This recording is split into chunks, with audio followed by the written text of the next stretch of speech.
Article 6. Méthodologie à suivre pour le repérage avant travaux. Et celui-ci il est vraiment long. La première partie de cet article comprend une information très importante. Le plan d'intervention devient obligatoire. L'arrêté est très clair sur ce point. D'abord, l'opérateur détermine le périmètre et le programme de sa mission de repérage, selon les documents et informations fournis par le donneur d'ordre, mais aussi selon la liste minimale des matériaux et produits susceptibles de contenir de l'amiante à repérer et donnée en annexe 1 de l'arrêté. Ensuite, il est écrit que l'opérateur transmet le périmètre et le programme de repérage ainsi fixé au donneur d'ordre pour avis éventuel avant le début des investigations sur site. Donc ça c'est clairement une obligation franche pour nous, opérateurs. Nous devons maintenant, avant le début de l'opération de repérage, transmettre un plan d'intervention qui récapitule le programme et le périmètre de notre repérage. Seul l'avis du donneur d'ordre est facultatif. Il va falloir aussi monter en compétence donc dans la rédaction des plans d'intervention. L'arrêté décrit ensuite le déroulé méthodologique d'un repérage avant travaux. Donc celui-ci consiste à rechercher et identifier les matériaux ou produits du programme de repérage par inspection visuelle de tous les composants ou parties de composants concernés par les travaux. Si besoin, réalisation d'investigations approfondies, soit directement par l'opérateur, soit s'il requiert un outillage et ou une compétence spécifique, il demande au donneur d'ordre de les faire réaliser. Puis tous les matériaux ou produits du programme de repérage identifié sont enregistrés avec leurs caractéristiques. Nature, localisation, forme, aspect, dimension, etc.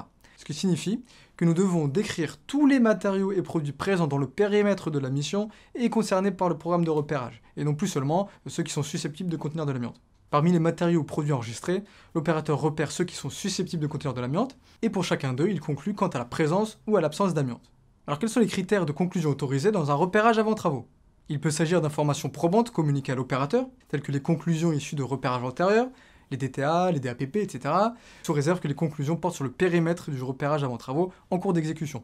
Ça peut être également les marquages, une date, un symbole NT ou AT, etc. Les documents techniques aussi, une notice de fabricant, une facture, etc.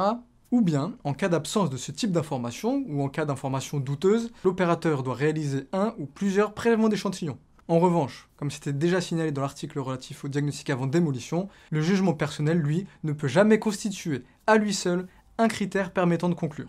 Donc définitivement, avant travaux ou avant démolition, on prélève tout type de matériaux et produits, y compris ce qui semble être de l'amiante ciment. Et bien sûr, les analyses sont réalisées dans un laboratoire accrédité GOFRAC. Dans la suite de l'article 6 de l'arrêté, la ZPSO est explicitement mentionnée. L'arrêté reprend ainsi à son compte la notion de zone présentant des similitudes d'ouvrage issue de la norme NFX 46020 dans sa version de 2017. En ne rendant pas la norme NFX 46020 obligatoire, l'arrêté ne peut pas renvoyer vers la norme concernant la méthodologie et doit donc poser un certain nombre d'obligations réglementaires minimum en matière de repérage.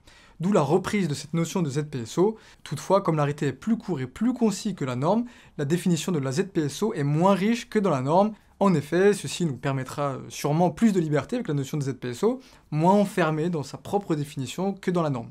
Mais alors pour que ce soit pas très risqué, cette démarche devra alors être très bien encadrée par un plan d'intervention solide et absolument validé par le client afin de couper court aux interprétations divergentes et infinies sur ce qu'est une ZPSO.